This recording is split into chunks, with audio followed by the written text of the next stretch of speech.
প্রশ্ন, বাথরুমে অজু করা যাবে কিনা? অজু করলে কি বিসমিল্লাহ পড়া যাবে? আসসালামু আলাইকুম ওয়া রাহমাতুল্লাহি ওয়া বারাকাতুহু। আলহামদুলিল্লাহি রাব্বিল আলামিন ওয়াসসালাতু ওয়াসসালামু আলা সাইয়্যিদিল মুরসালিন। প্রিয় দর্শক, অত্যন্ত গুরুত্বপূর্ণ অনেক প্রশ্ন আমরা আপনাদের কাছ থেকে পেয়েছি।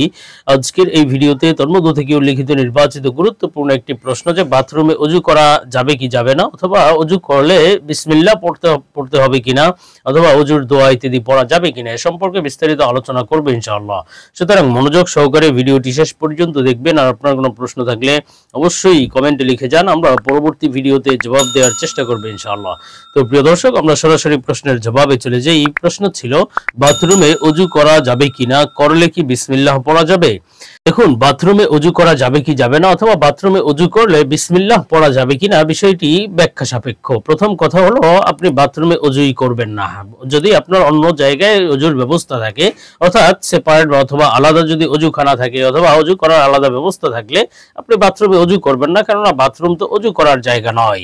সুতরাং বাথরুমে অজু না করাই ভালো। হ্যাঁ, এখন বাথরুমে যদি আপনি অজু করতেই হয়, যেমন শহর অঞ্চলে ফ্ল্যাটে যে সিস্টেম থাকে যে বাথরুমে অজু করা আবশ্যক হয়, অজু করতে হলে বাথরুমে করতে হয়, তো সেক্ষেত্রে বাথরুমের পদ্ধতিটার উপরে নির্ভর করে যে আপনি অজু করতে পারবেন কিনা, অথবা আপনার সেখানে আপনি দোয়া পড়তে পারবেন কিনা, অজুর দোয়া অথবা বিসমিল্লাহ পড়তে পারবেন কিনা।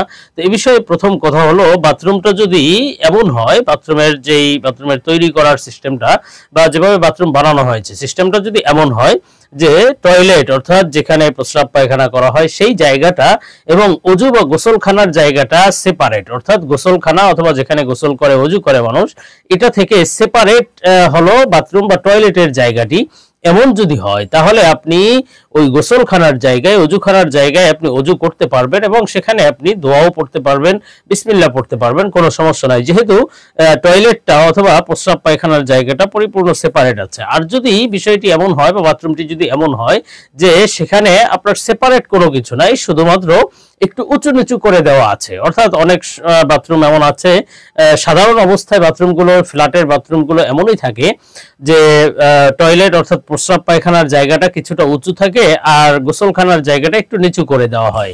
তো এমন যদি হয় তাহলে আপনি সেখানে, যেহেতু এটাও সেপারেটের মতো, তো এখানে যদি আপনি অজু গোসল করতে পারেন তবে উত্তম হলো কোনো কাপড় অথবা কোনো কাগজ ইত্যাদি দিয়ে আলাদা পরিপূর্ণভাবে সেপারেট করে দেওয়া, তাহলে আপনি সেখানে অজু গোসল করতে পারেন এবং অজুর দোয়া বিসমিল্লাহ ইত্যাদিও পড়তে পারেন। আর যদি বাথরুমটা এমন হয় যেখানে একেবারেই কোনো সেপারেট না, অর্থাৎ উঁচু নিচু করা সেই সিস্টেমও নেই বা কোনো সেপারেট করা নয়, অর্থাৎ সরাসরি সেখানে প্রস্রাব পায়খানার জায়গা আছে এবং সেখানে আপনি চাইলে, যেহেতু পানির ব্যবস্থা আছে, সেই জায়গায় চাইলে আপনি অজু করতে পারেন। তো এমন যদি হয় তাহলে এখানে আপনি অজু করবেন না, অন্যত্র জায়গা থাকলে অন্যত্রই অজু করা উচিত।